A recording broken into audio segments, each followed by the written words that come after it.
Welcome back to another of my NFL 2022 exit report videos. And of course, today I'm joined by one of the pioneers in the NFL handicapping business. Yes, it's LasVegasCris. How are you doing, sir? I'm just excited to be under your whimsical steering for an episode. So I'm going to be putty in your hands, and I'll try not to give you any grief as a guest. Oh, okay. Well, that sounds good. I mean, we've been partners in crime all starting really last spring, summer, all the way into the season on a weekly basis. So it's time to wrap it up. And this one is, the word I came across when I was thinking of putting this one together is frustrating. And it's not so much frustrating on my part, maybe not even on your part, but frustrating to cover the Baltimore Ravens because they were, frankly, they frustrated us all year. Let me take you back to last year. That's where we usually start these. Yeah. At the end of last year, they lost 5 excruciatingly close games when Lamar Jackson was out of the lineup, 2021. 1 point, 2 points, 1 point. A lot of failed 2-point conversions at the end of the game, running the same scheme without Lamar Jackson there. But it really set things up for a good ride after that. Do you remember what your thoughts were prior to when we started first discussing the Baltimore Ravens in the spring? I just remember that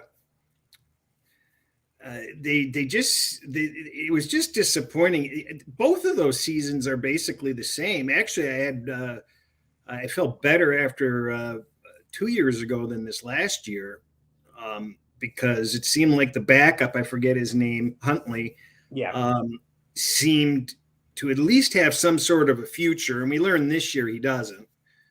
He's basically just an adequate fill-in. So that was a downer.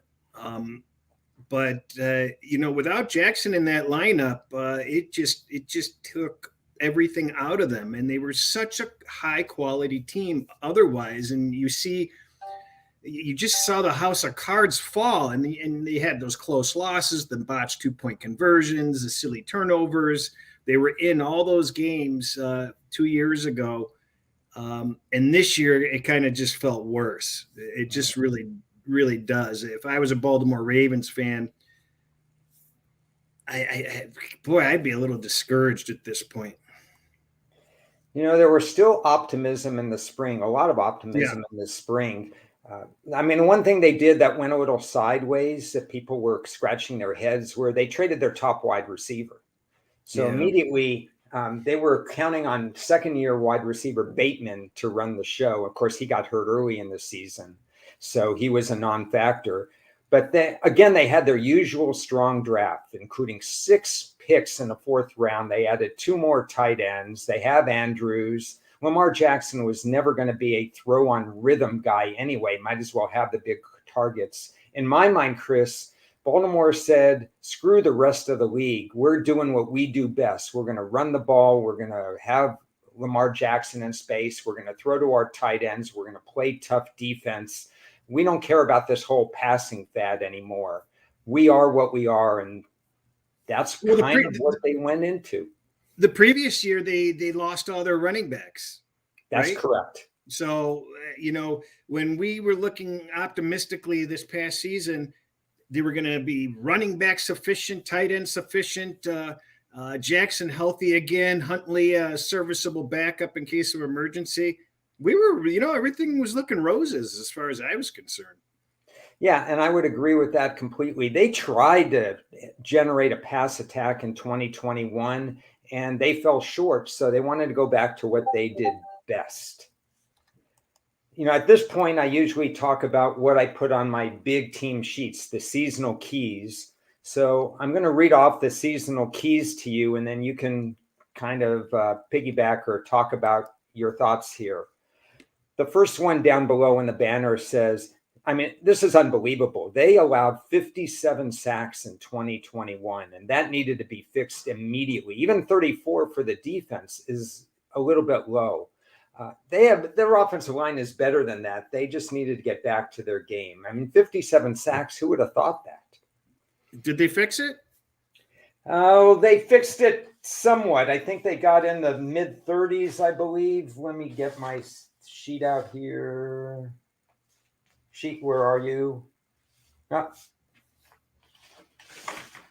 Baltimore sheet. They went in the mid 30s, 34 before the last game, which is a meaningless game. So they were back to the middle of the pack. That's where they belong. How many did they give up this year?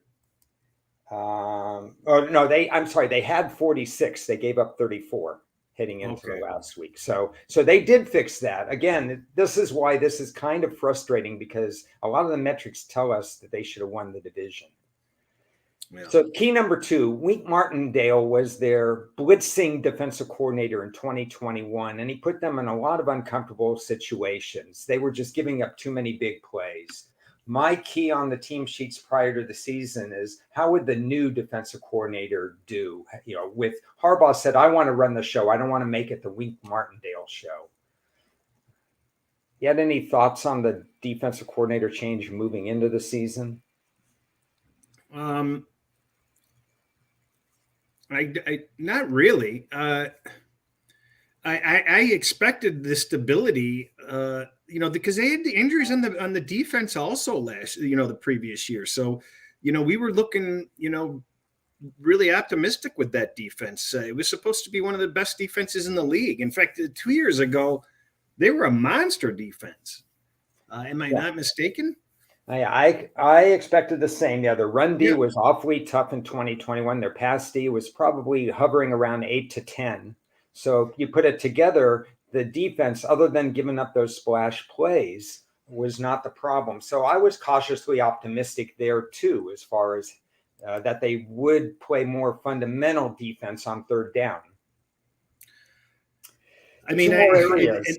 then I look at, I mean, we're on the exit from the previous year, but, I look, and Baltimore finished in the top 5 for me defensively this year too. I mean, it's such a shame that they were not able to get better results. I mean, jeez. Yeah, and when we flush out the season, I'm going to do the same thing. The way they finished the season defensively was unbelievably strong this past year. So 2 other promising areas that led us into some decisions for being bullish on the Ravens. Turnovers. They were minus 11 in turnover ratio in 2021. If we project that they're just flat this coming year, that saves almost 40 points, 3.5 points per turnover. That's a good thing. And then all of a sudden, they got the 4th place schedule. Yeah. And then, they're playing uncommon teams, where Cincinnati is tasked with the burden of repeating by playing some of the top teams in the league, and that 17th game against the number 1 team in the NFC. Baltimore had it easier. So those were 2 other reasons to be bullish on the Ravens. What were some of the other things you remember as far as leading into the season, what looked good for Baltimore? Well, the 4th place schedule was key, and we were looking at a Cincinnati team that we were unsure of, that was going to be facing a much more difficult schedule. It just seemed like their pathway to win that division was all but, certain. I mean, I admit it. I was there with Jim Jones drinking as much Kool-Aid as I could get on the Ravens, and even when things started to turn midseason, I still didn't get off the bandwagon, and I just sat there like the house by the side of the road and just let all my future sit there and twist away and blow away like dandelions. Very disappointing. It was a complete and utter failure on my part. But getting to your question, I could not see a way they were going to lose that division. I really did not see, with a last place schedule, a top 5 defense, running backs coming back in with a plethora of them, Jackson coming back healthy, optimism with the backup and Hundley, even though they failed, but he didn't look like the failure he's turned out to be. It just seemed like it was a red carpet ride to the divisional playoffs.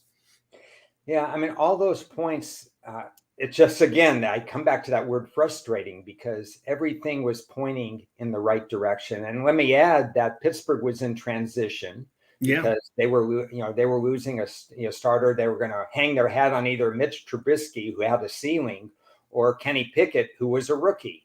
And then the Cleveland situation was a complete mess to start the year. I mean, they were like headless, more or less, didn't know what direction. They were hoping just to tread water to get to the Watson. And then everybody just assumed Watson would hit the ground running, which obviously didn't happen.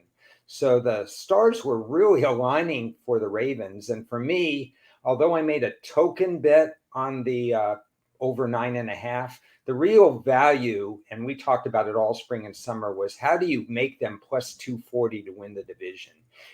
If it's at best, it's kind of even money to me. If you take out Cleveland and if you take out Pittsburgh in transition, it's between Cincinnati with a brutal schedule and Baltimore. I remember going through my various betting accounts. I think I was totaling up, I don't know, maybe I was doing autopsy on the baseball season wins. So it was, toward the middle of the NFL, toward the almost to the middle. And I'm noticing in all these accounts, I've got Ravens plus 250, Ravens plus 230, Ravens plus 220. And I'm just laughing. And it's just like, oh my God, am I glad I got all this stuff? I'll tell you, I've learned a very valuable lesson of just not drinking the Kool-Aid with these preseason projections. Well, I will say this.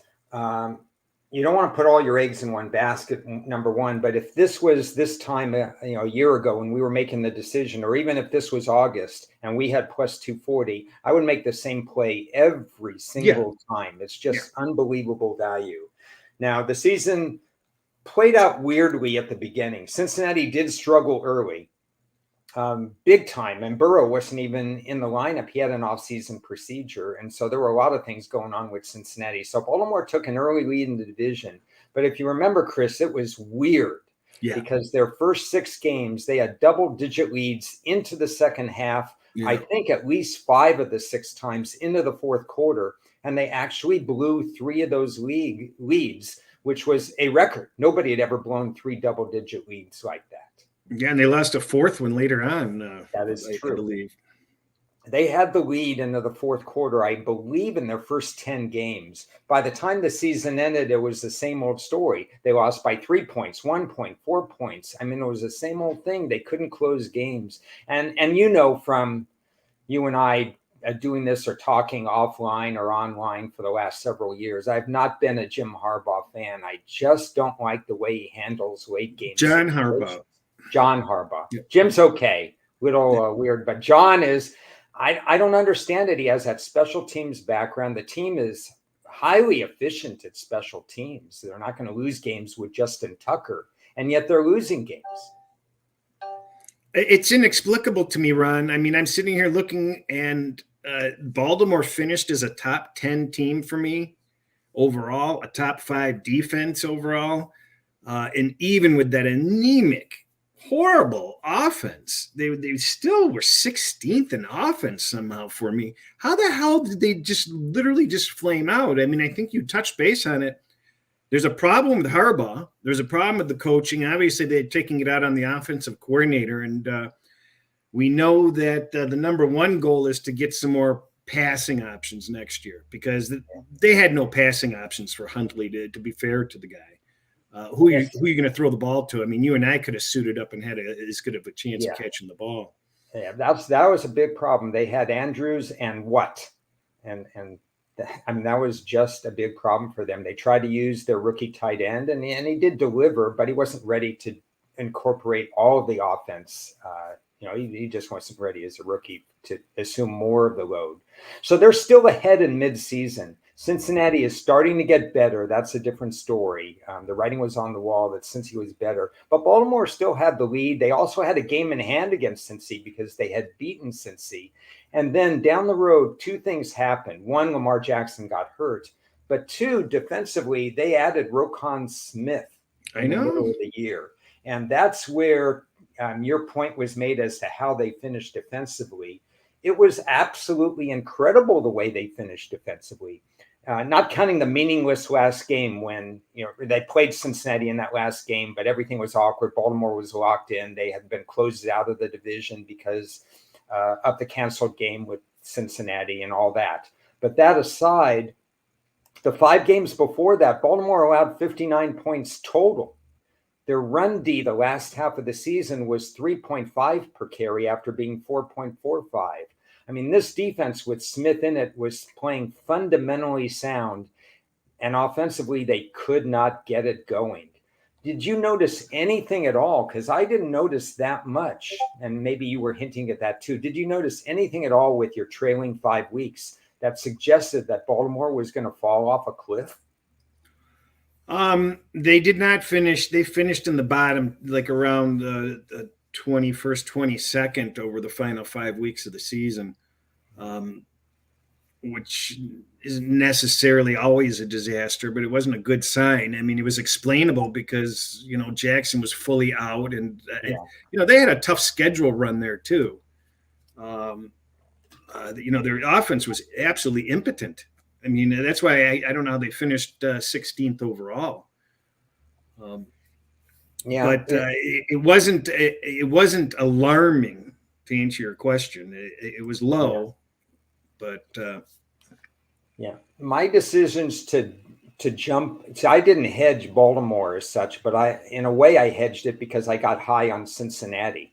I was able to get them at plus 225 to win the division and plus 175 to make the playoffs. My problem with Baltimore is they weren't finishing games. Again, now they weren't blowing 10-point leads, but they were losing by 1 point to Jacksonville. They scored 3 points against Cleveland. Their biggest loss of the year was 10 points until they barely got by that Denver. Jesus. Yeah, they barely got by Denver, and then they lost to Pittsburgh. That was a crucial loss, for them. What was it? TJ Watt back in the lineup at that point, and they scored 13 and they lost. But, the Pittsburgh Baltimore games are slugfest all the time. You could flip a coin all the time in that. And generally Tomlin is going to hold his own, unfortunately, for Baltimore fans against Harbaugh. I'll make one comment. Baltimore and Philadelphia finished side by side final 5 weeks. That's interesting. And of course, Hurts was gone for Philadelphia 2 of those weeks as well. And they struggled without him. There's no question about that. Yeah. So here we are. It's February 8th, according to my calendar. And they made an offensive change in terms of the coaching rank. Is that correct? Do we know who that is? They got rid of Greg Roman. Yeah. I don't recall if a hire was made there. No, there's not a hire yet. And Harbaugh's gone through 7 offensive coordinators.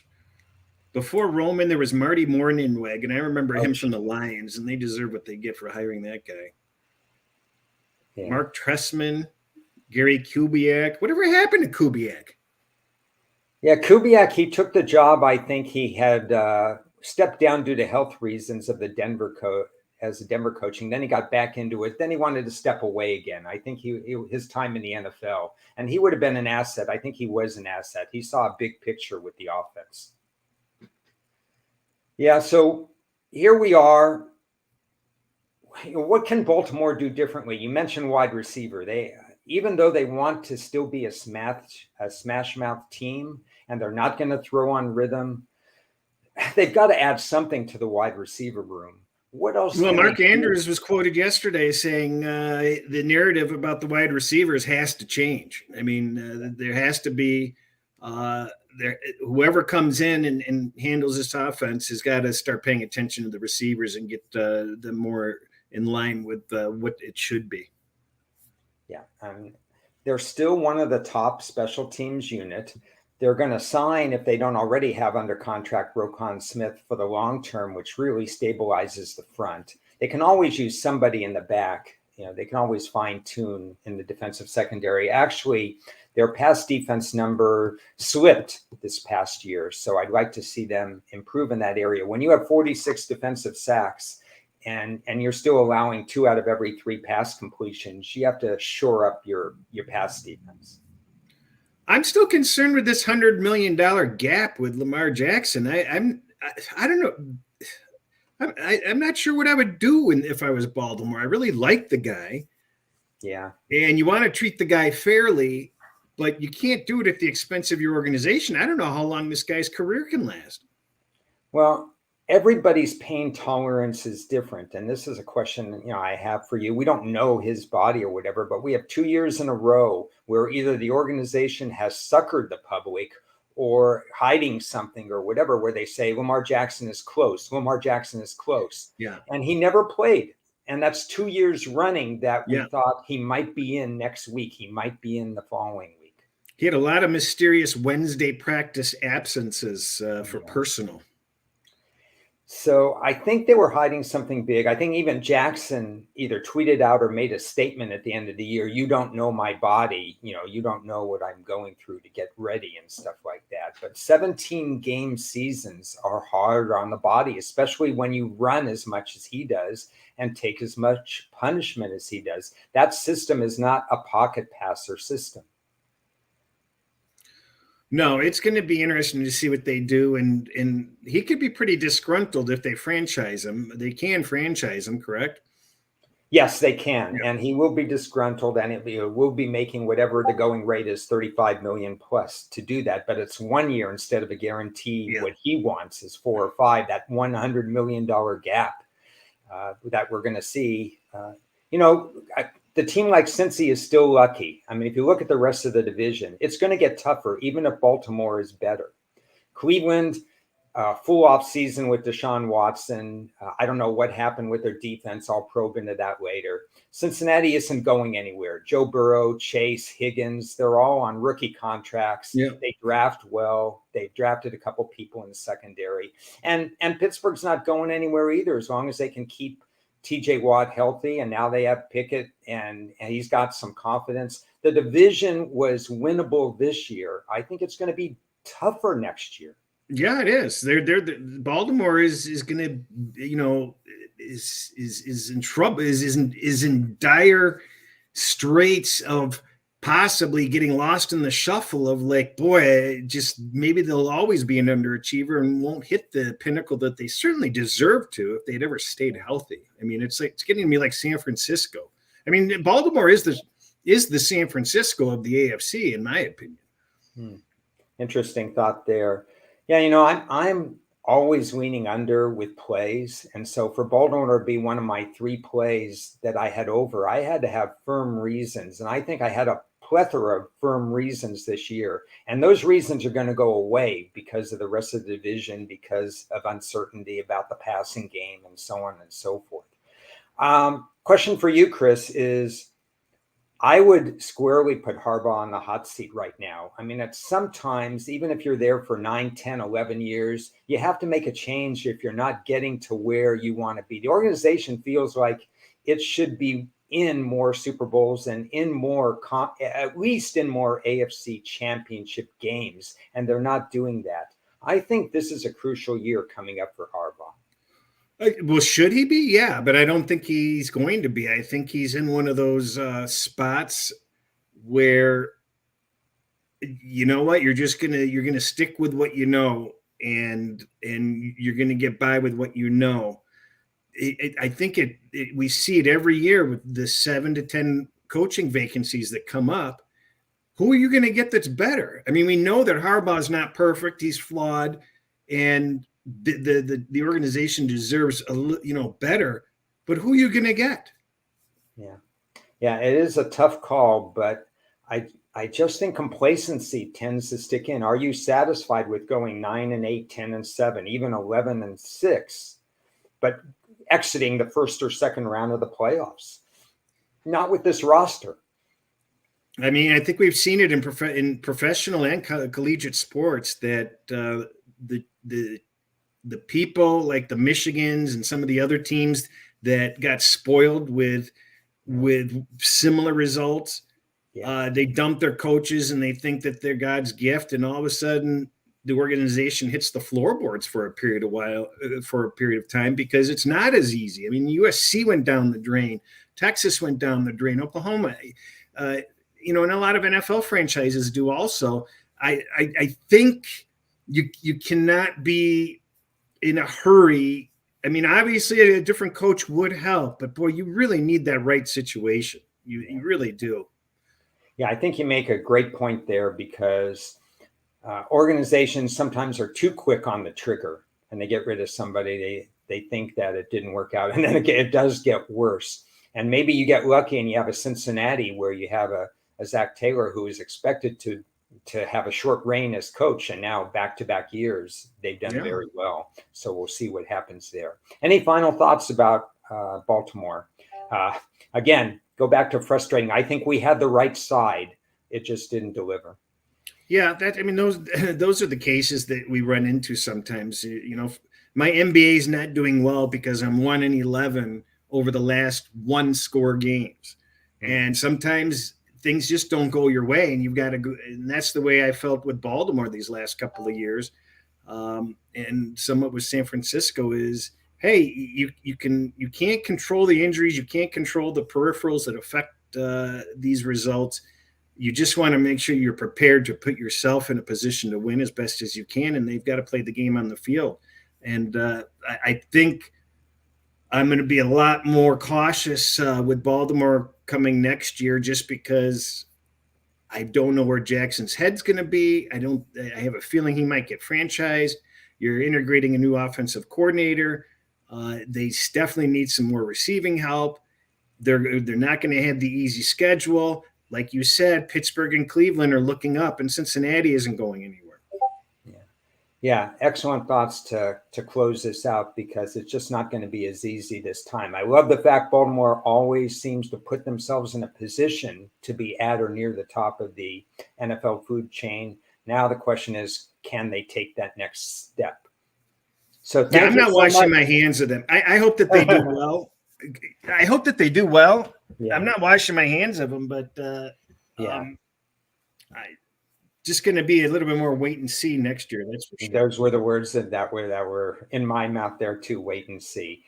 Well, Chris, thanks so much for helping me out, joining me for this one. I know we got once I get to the NFC, the floor is yours when we get to the Detroit Lions. So I'm sure that's going to be a lot of fun. I know you had a comment about that we shouldn't call it an exit report when we go to the Detroit Lions. Can't have an exit report on the Lions. They're just starting. We'll call it a starting report when they do that one. So thanks again for taking care of this one. In fact, up next is the big rival. Later on today, I'll be looking at Cincinnati with Cincinnati fan and handicapper Kyle Hunter. So thank you for listening and watching this one, and we'll see everybody down the road.